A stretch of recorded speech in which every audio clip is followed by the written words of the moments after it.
स्वागत है आप सभी को मैथ बाई सुग्रीव में। आज हम लोग कक्षा 10 का भौतिक विज्ञान का 2019 का पेपर सेट नंबर 1 करेंगे। ठीक है, तो आप वीडियो को शुरू से अंत तक जरूर देखिएगा। अगर परीक्षा में अच्छे नंबरों से पास होना है तो वीडियो को शुरू से अंत तक जरूर देखिएगा, बिना स्किप किए हुए। ठीक है, अगर वीडियो अच्छा लगे तो चैनल को पहला पढ़ेंगे। सेट नंबर पहला है, ये तुम्हारा पेपर नंबर है 824 BZ। क्या है? 824 BZ। ठीक है, अब ये देखो 824 BZ, ये 2000 क्या है 19 का पेपर है। ठीक है, तो आज 2019 का पेपर नंबर 824 BZ को सॉल्व करेंगे। अब पहला क्वेश्चन पर चलते हैं। देखो पहला क्वेश्चन विकल्प में क्या दिया है कि 220 वोल्ट और 100 वाट बल्ब को यदि 100 वोल्ट का पर प्रयोग किया जाए तो बल्ब की शक्ति कितनी होगी। ठीक है, इसका मतलब देखो इस कह क्या रहा है कि एक बल्ब पर, ठीक है, एक बल्ब पर क्या है 100 वोल्ट लिखा है और कितना लिखा है 200 वाट लिखा है। ध्यान से समझना, एक बल्ब पर 100 वोल्ट और 200 वाट लिखा है। कहा जा रहा है कि अगर हमको 100 वोल्ट 200 क्या है 200 वोल्ट लिखा है और क्या कितना लिखा है 100 वाट लिखा है। ठीक है, 100 वाट लिखा है। तो कह क्या रहा है कि अगर इसे 100 वोल्ट में जोड़े तो बल्ब में शक्ति कितनी होगी। ठीक है, बल्ब में पावर कितनी होगी। तो पहले तो इससे धारा निकालने की, इस बल्ब के लिए धारा कितना चाहिए। तो I बराबर क्या होता है P बटे V।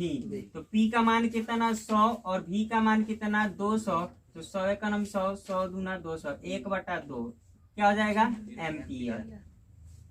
ठीक है, यानी कि आधा एम्पियर धारा बहेगा। ठीक है, तो 100 वोल्ट में जोड़ेंगे तो बल्ब की शक्ति कितनी हो जाएगी, यानी वो P बराबर क्या होता है VI। ठीक है, तो P शक्ति निकालना है। अब V कितना वोल्ट का रहा है 100 वोल्ट में। क्वेश्चन में क्या कहा है कि 100 वोल्ट। तो 100 I का मान कितना 1/2। तो काट दो तो वो बल्ब कितना वाट शक्ति लेने लगेगा, बल्ब का 50 वाट। ठीक है, यही क्या हो जाएगा आंसर हो जाएगा। और ऑप्शन नंबर कौन सा सही हो जाएगा, पहला दिया ना 50 वाट, तो ऑप्शन नंबर पहला सही हो जाएगा। नोट कर लो। देखो सेकेंड सवाल दिया है कि अनंत एवं उत्तल दर्पण के ध्रुव P के बीच रखी वस्तु का प्रतिबिंब कहाँ और किस प्रकृति का होगा। एक दर्पण कैसा है उत्तल। तो पहले चेक कर लेते हैं, उत्तल दर्पण बना रहे हैं, ऐसी बनता है। ये क्या हो गया उत्तल दर्पण। तो यहाँ क्या होगा, इसका पोल होगा F तो इधर ही होगा, C भी इधर ही होगा। वस्तु कहाँ रखा जा रहा है अनंत और पोल के बीच। तो अनंत इधर होगा और ये पोल, तो इसके बीच कहीं रख लेते हैं। हम मान लेते हैं वस्तु यहाँ रख दिए। ठीक है, यानी कि A और B है। तो ये विकल्प, क्वेश्चन क्या है विकल्प है। समझा इसलिए रहे हैं कि कल हो सकता है आने वाले एग्जाम में ये किस में पूछ दे, लघुत्तरी में पूछ दे। ठीक है, या तुमसे किरण आरेख खींचने के लिए कह दे। तो होता क्या है समझाने के लिए, नहीं तो डायरेक्ट आंसर होता। ठीक है, तो अब देखो वस्तु यहाँ हो गया। तो ये क्या होता है, यहाँ से एक वस्तु से क्या चलती है समांतर किरणें चलती है। तो चूंकि इधर कलई है तो यहाँ से क्या हो जाता है ये रिफ्लेक्ट कर जाता है ना, ऐसे टकराएगा समांतर जाकर और ऐसे हो जाएगा निकल जाएगा। बात समझा। और एक क्या जाता है इसके ऐसे ऐसे जाएगा, मतलब ये वक्रता केंद्र से होते हुए क्या होता है जाता है। ठीक है, अगर सही से बनाओगे तो इस तरह से। तो ये जानते हो कि ये ऐसे जाएगा फिर ऐसे ही क्या हो जाता है वापस चला जाता है। लेकिन इससे जब डाट डाट कर कर ऐसे मिलाते हो तो ये कहाँ पर मिलता है वक्रता केंद्र मान लो। ठीक है, ये वक्रता केंद्र पर ऐसे जाएगा सीधा और ये कहाँ पर आता है फोकस पर। तो इसके बीच में ये क्या हो जाता है कटता है। बस समझ आया, यानी इसके बीच में कटता है तो प्रतिबिंब जहाँ कटता है वहीं बनता है। तो A' और ये क्या हो जाएगा B'। बस समझ आया, ये A' और B'। तो पूछा क्या है कि अगर अनंत और दर्पण के ध्रुव P के बीच में अगर वस्तु है तो प्रतिबिंब की स्थिति कैसी होगी, यानी प्रकृति क्या होगा। तो ये बताओ, इधर डाट डाट कर मिलाया गया है ना, तो कैसा बनेगा? आभासी बनेगा। और क्या होगा? सीधा बनेगा और वस्तु से छोटा बनेगा। तो देखो कौन सा विकल्प है? क्या है? पहला ही है। तो विकल्प नंबर क्या हो जाएगा? पहला सही हो जाएगा। बात समझ आया? ठीक है, विकल्प नंबर पहला सही हो जाएगा। किसके किसके बीच बनेगा? पोल और फोकस के बीच। ठीक है, पोल और फोकस के बीच में प्रतिबिंब बनेगा, सीधा बनेगा, आभासी बनेगा और वस्तु से छोटा बनेगा। तो पहला विकल्प है, तो पहला विकल्प सही जाएगा। नोट कर लो। देखो अगला दिया है कि निर्वात में प्रकाश की चाल 3 × 10 पर 8 मीटर पर सेकेंड है, तो कांच जिसका अपवर्तनांक 1.5 है प्रकाश की चाल होगी। बात समझ आया? इसका मतलब निर्वात में प्रकाश की चाल कितना कर रहा है? सी का वैल्यू कितना दिया है? 3 × 10 पर 8 मीटर पर सेकेंड। ठीक है, और अपवर्तनांक यान बराबर कांच का 1.5। तो पूछा है कि चाल बताओ कांच में कितना होगा, v का मान। तो बताओ यान बराबर क्या होता है? फार्मूला बताए थे, यान बराबर c/v। c क्या है? अभी जिस वस्तु में प्रकाश, भी प्रकाश ही का चाल है, बशर्ते जिस वस्तु में चल रहा है वहां की चाल है। ठीक है, और सी निर्वात की चाल है। ठीक है, प्रकाश के चाल निर्वात में। यान का मान 1.5, सी का मान 3 × 10 पर 8 और भी तो 1.5 है का नाम 1.5 दूना 3। तो यहाँ आ जाएगा भी, तो भी बराबर कितना? 2 × 10 पर 8 मीटर पर सेकेंड। यही क्या हो जाएगा? आंसर हो जाएगा। जो विकल्प होगा वो ट्रिक लगाएगा। ठीक है, नोट कर लो। देखो नेक्स्ट सवाल में फिगर दिया है कि ए और बी के बीच में क्या करना है? तुल्य प्रतिरोध ज्ञात करना है। फिगर ये है तुम्हारा, और इसके बीच यहाँ से और यहाँ के बीच में तुल्य कुल प्रतिरोध किसके बराबर होगा। तो अब यहाँ से ध्यान से देखो, 1 ओम और 1 ओम के ये प्रतिरोध किस क्रम में जुड़ा है? समांतर क्रम में। तो समांतर क्रम के लिए तुल्य प्रतिरोध अगर R मानते हैं तो 1/1/1 तो कितना हो जाएगा? 2 होगा ना। तो R बराबर 1/2 ओम। तो ये R और ये 5.5 ओम का प्रतिरोध किस क्रम में जुड़ जाएगा भाई? दोनों मिलकर अब ये बना लेगा। यानी कि फिगर, अब अगला अगर फिगर बनाना चाहते हैं तो ये बनता कैसे? बनता ना, ये बी हो जाता है ये 0.5 और ये हो जाएगा 1/2 ओम। ठीक है, अब ये बी के बीच पे ये किस क्रम में जुड़े हैं? श्रेणी क्रम में। तो तुल्य प्रतिरोध R' मान लेते हैं, तो कितना हो जाएगा? 1/2 प्लस 0.5, मतलब कि इसका मतलब भी 0.5 होता है। यानी ये जोड़ दोगे आधा और आधा तो कितना? 1। तो 1 ओम का प्रतिरोध हो जाएगा। इस ए और बी के बीच तुल्य प्रतिरोध कितना? 1 ओम का। नोट कर लो। देखो अगला क्वेश्चन दिया कि दूरदृष्टि दोष को परिभाषित कीजिए। इसको दूर करने के लिए आप किस प्रकार का लेंस का प्रयोग करोगे? तो दूरदृष्टि दोष के बारे में पढ़ाए हैं। दूरदृष्टि दोष किसे कहते हैं, मतलब परिभाषित करना है। तो क्या होता है? दूर की वस्तु क्या होता है? दिखाई देता है, और क्या होता है? पास की वस्तु दिखाई नहीं देता है। इसी दोष को क्या कहते हैं? दूरदृष्टि दोष कहते हैं। ठीक है, अब इसके निवारण के लिए कौन सा लेंस का प्रयोग करते हैं? उत्तल लेंस का। दूरदृष्टि में कौन सा लेंस का? उत्तल लेंस का। मान लो आज ये पूछ दिया है, कल हो सकता है आने वाले परीक्षाओं में क्या पूछ दे? निकट दृष्टि दोष को परिभाषित कीजिए और इसको दूर करने के लिए किस लेंस का प्रयोग करते हैं। तो निकट दृष्टि दोष किसे कहते हैं? कि निकट की वस्तु दिखाई दे और दूर की वस्तु नहीं दिखाई दे, उसे क्या कहते हैं? निकट दृष्टि दोष कहते हैं। इसको निवारण के लिए कौन सा लेंस का उचित फोकस दूरी का क्या लगाते हैं? अवतल लेंस का प्रयोग करते हैं। ठीक है, अगर कारण तुमसे पूछ दे, विस्तृत प्रश्नों में पूछ दे कि चलो बताओ निकट दृष्टि दोष का कारण, निवारण और परिभाषा दो, तो कारण तुम लोगों को बताया है ना। निकट दृष्टि दोष के मतलब निकट का दिखाई देता है, मतलब कि इसमें नेत्र के गोलक की वक्रता त्रिज्या क्या हो जाता है? निकट वक्रता त्रिज्या बढ़ता है तो फोकस दूरी घट जाता है। जब वक्रता ऐसे रहेगा तो वक्रता त्रिज्या बढ़ेगा तो फोकस दूरी क्या हो जाएगा? कम हो जाएगा। और जब कम होगा तो मतलब कि पहले ही रेटिना से पहले ही क्या हो जाएगा? कट जाएगा।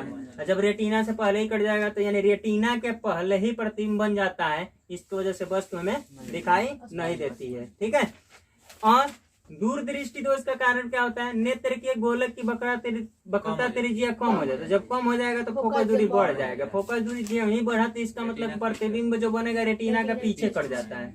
और जब रेटिना के पीछे कट जाएगा तो इसका मतलब वस्तु हमें दिखाई नहीं देगी।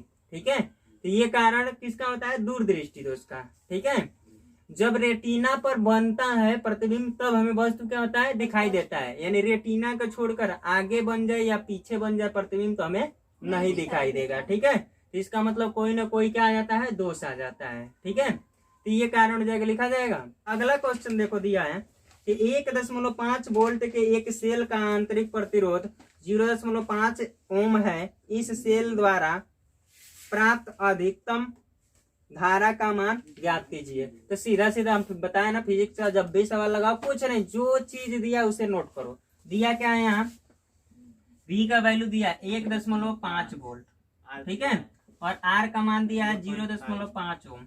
पूछा क्या है, I पूछा है।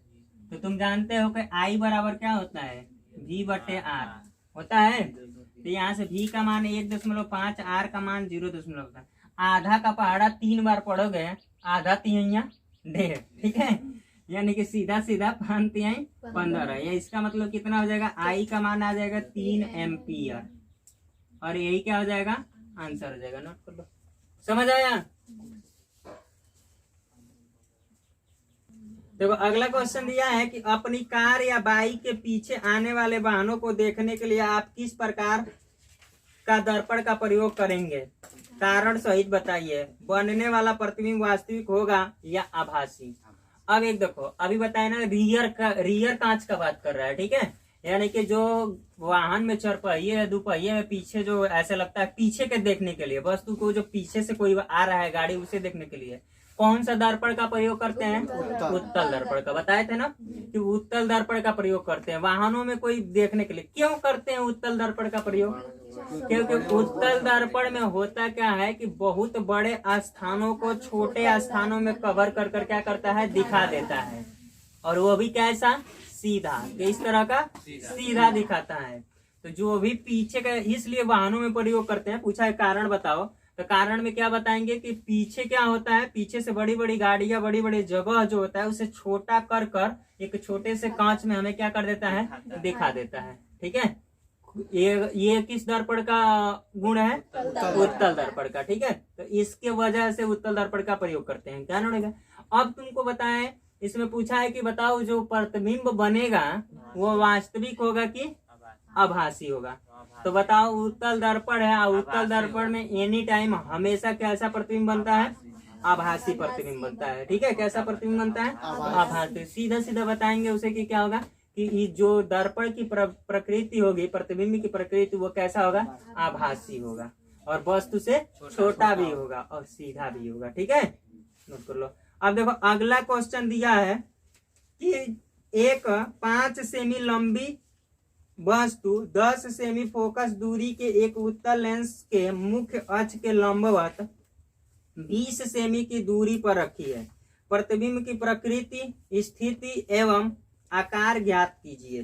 देखो कितना सेंटीमीटर की लंबी है, 5 सेमी। किसका लंबाई दिया है, ओ का। ओ कितना है, 5 सेमी लंबी वस्तु है। ठीक है, और दर्पण का लेंस से कितना दूरी, फोकस दूरी लेंस का कितना है, 10 सेमी।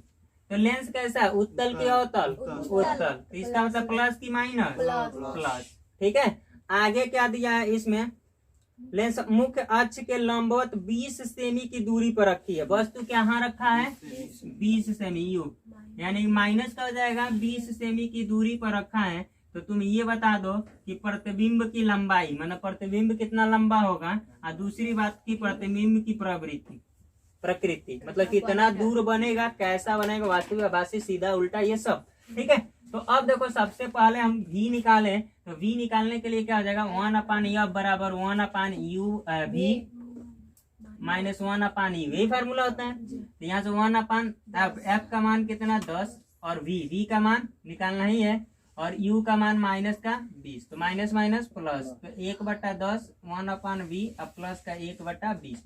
इसको इधर लाओ तो 1/10 प्लस का 1/20 माइनस का हो जाएगा ना, और ये बराबर 1/V। तो एलसीएम कितना, 20 दिखाई दे रहा है जी नीचे। तो ये कितना हो जाएगा, 10 दूना 20, 20 का नाम 20, 1/V। ठीक है, आगे देखो यहाँ से क्या हो जाएगा, V बराबर कितना हो जाएगा बताओ, ये 1 तो 20 हो जाएगा ना 20 सेमी। किसका आया? प्लस का कि माइनस का? प्लस का। यानी प्लस चिन्ह ये दर्शा रहा है क्या कि वास्तविक बन रहा है। कैसा बन रहा है? वास्तविक। यानी कि उत्तल कैसा बनता है? ऐसे बनता है ना, ये इधर। तो इसका मतलब जो चल रहा है इधर ये कहीं बन रहा है, तो इधर क्या होता है? प्लस होता है। मतलब इधर जब बनता है तो क्या कहलाता है? वास्तविक। यानी प्रतिबिंब की प्रकृति कैसी होगी? वास्तविक होगा। ठीक है, वास्तविक होगा। और जब वास्तविक होता है तो कैसा बनता है? उल्टा। तो यानी प्रतिबिंब की प्रकृति वास्तविक और उल्टा। ठीक है, उल्टा होगा। अब तो यहाँ तो ये थोड़े है कि वस्तु के बराबर होगा कि छोटा होगा, अब निकालना पड़ेगा। अगर आई का विमान ओ के बराबर आ गया तो कहेंगे क्या होगा कि वस्तु के बराबर बनेगा। तो यहाँ से आई बाई ओ बराबर वी बाई यू होता है ना। तो आई का निकालना है, ओ का मान दिया है 5 और वी का मान कितना निकला है? 20। यू का मान कितना है? -20। तो ये देखो 20 का नाम 20, तो आई बराबर कितना? 5 सेमी। इसका मतलब कि इससे क्या स्पष्ट हो रहा है? वस्तु कैसा है? ये 5 सेंटीमीटर है। हाँ, ये यू का मानवा रख दो माइनस। ठीक है, तो माइनस का 5 सेमी। ठीक है, तो प्रतिबिंब की लंबाई जितना वस्तु की लंबाई थी उतनी ही प्रतिबिंब की लंबाई है। तो मतलब इससे क्या निकल रहा है? वस्तु के बराबर है। माइनस चिन्ह क्या दर्शा रहा है? कि नीचे बनेगा। अगर ऊपर बनता लंबो तो ऊपर का मतलब कौन सा अक्ष? प्लस का। और नीचे बनता है तो क्या होता है? माइनस का होता है। ठीक है, ये माइनस चिन्ह दर्शा ये रहा है कि प्रतिबिंब जो बनना है ना वस्तु के बराबर बनना है, लेकिन कैसा बनना है? उल्टा बन रहा है। अच्छा ये बताओ, वस्तु के बराबर बनता है तो अगर इस क्वेश्चन में एक क्वेश्चन और जोड़ता है कि ये बताओ कि वस्तु कहाँ रखा गया है। अगर पूछता है कि वस्तु रखा कहाँ गया है तब क्या बताते हैं? ये किस कंडीशन में बराबर ही बनता है? बताओ, वस्तु को कहाँ रखते हैं? 2F1 पर। 2 को होता है ना, यहाँ से अगर देखोगे यहाँ दिखाई दे रहा है ना, तो यहाँ से इस तरह से होता है। तो ये क्या होता है? F1 और ये होता है 2F1 और यहाँ होता है F2 और ये होता है 2F2 है ना। तो मतलब कि वस्तु जब यहाँ रखते हैं तो उसका प्रतिबिंब यहीं पर बनता है नीचे। बात समझ आया?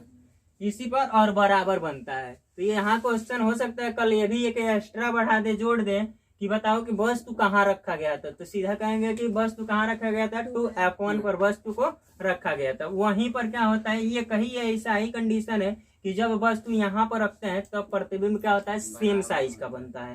ठीक है, वस्तु के बराबर बनता है। समझ आया? नोट कर लो ये। अगला देखो दिया है कि ओम का नियम क्या है, वैद्युत परिपथ की सहायता से इसका सत्यापन कैसे करेंगे। ठीक है, तो किरण आरेख उसका वो बनाए थे परिपथ। ठीक है, उस हिसाब से कर लेना। ओम का नियम क्या होता है? हाँ, क्या होता है कि ओम का नियम, ये ओम ने यह बताया था कि जब किसी चालक तार के भौतिक अवस्थाएं जैसे क्या होता है? ताप, ठीक है, में कोई परिवर्तन न किया जाए तो चालक में बहने वाली धारा उसके सिरों के बीच लगने वाले विभवांतर के क्या होता है? अनुक्रमानुपाती होता है। यही बताया था ना। यानी कि क्या होता है कि भी अनुक्रमानुपाती आई, ठीक है ना। यानी कि चालक में बहने वाला धारा क्या होता है? उसके सिरों के बीच लगने वाला विभवांतर के क्या होता है? अनुक्रमानुपाती। यही ओम बताया था कि मतलब ये होता है। मतलब कि अगर भी और यहाँ से अनुक्रमानुपाती का चिन्ह हटता है तो वो एक नियतांक आता है जिसे हम क्या कहते हैं? आर कहते हैं। ठीक है, यानी कि यहीं से क्या हो जाएगा? भी बराबर IR, या यहीं से क्या हो जाएगा? आर बराबर V/I। ठीक है, जहाँ आर क्या है? एक नियतांक है जिसे क्या कहते हैं? चालक तार का प्रतिरोध। ठीक है, चालक तार का क्या कहलाता है? आर प्रतिरोध कहलाता है। ठीक है, और आगे फिगर बनाना है, फिगर बना लेना। ठीक है, देखो नेक्स्ट क्या दिया है कि लेंस की क्षमता से आप क्या समझते हैं? यदि किसी लेंस की क्षमता -2 डायोप्टर हो तो उसकी फोकस दूरी तथा प्रकृति क्या होगी? तो बताओ लेंस की क्षमता से, लेंस का क्षमता से क्या तात्पर्य हो रहा है? हम लोगों को क्या है कि लेंस की क्षमता इतना है, उससे क्या मतलब है? नहीं, ये थोड़ा एक अवतल लेंस है चाहे उत्तल लेंस है, उत्तल लेंस की भी क्षमता होता है, अवतल लेंस की भी क्षमता होता है। लेकिन सवाल में पूछ क्या रहा है कि लेंस की क्षमता से, मतलब कोई भी लेंस हो उसकी क्षमता से तुम क्या समझते हो, क्या है क्षमता? क्षमता क्या होता है? तो लेंस की क्षमता क्या होता है? लेंस का कार्य क्या है? लेंस का कार्य क्या है कि लेंसों के द्वारा क्या होता है, प्रकाश को अभिसारित कर ले, अभिसारित माने एकत्रित कर ले या अपसारित कर ले, ठीक है, यानी कि फैला दे, यही काम होता है। इस क्षमता को ही क्या कहते हैं? लेंस की क्षमता कहते हैं, ठीक है। यानी कि लेंस के द्वारा प्रकाश को क्या करना, अभिसारित करना या अपसारित करना, ये क्या कहलाता है? लेंस की क्षमता कहलाता है। यानी कि प्रकाश को क्या कर दे, एकत्रित कर ले, और नहीं तो उसको दूर दूर फैला दे, ठीक है। तो ये क्या कहलाता है? लेंस की क्षमता कहलाता है, ठीक है। लेंस की क्षमता को क्या करते हैं, अगर किसी लेंस की फोकस दूरी f है तो लेंस की क्षमता क्या होता है? लेंस की क्षमता p क्या होता है? 1/f, मतलब कि फोकस के प्रतिलोम होता है, यानी कि व्युत्क्रमानुपाती होता है। क्षमता यह f का किस में होता है? मीटर में होता है। बात समझ आया? ये क्षमता है। अब यहाँ से एक क्वेश्चन इससे संबंधित एक क्वेश्चन भी दे दिया है कि P का मान कितना दिया है? -2 डायोप्टर, ठीक है। कितना दिया है? तो पूछ लिया है कि उसका बताओ कि फोकस दूरी क्या होगी, ठीक है। तो फोकस दूरी अगर निकालोगे यहाँ से यह, तो कितना हो जाएगा? 1/-2 किस में आएगा? ये मीटर में। तो सेंटीमीटर में बदलोगे 1/2 × 100 तो कितना आ जाएगा? 50, यानी यफ का वैल्यू कितना आ गया? -50 सेमी, ठीक है। तो फोकस दूरी उस लेंस का कितना हो गया? -50 सेमी। अच्छा ये बताओ, माइनस चिन्ह है तो -50 सेमी, ये लेंस कैसा है? अवतल है कि उत्तल? अवतल है, यानी कि कैसा लेंस है? अवतल, ठीक है, अवतल लेंस है, ठीक है। यही पूछा है कि किस प्रकार का लेंस है, तो वो अवतल लेंस है और उसकी फोकस दूरी कितना हो जाएगी? 50 सेमी हो जाएगा, ठीक है। नोट कर लो।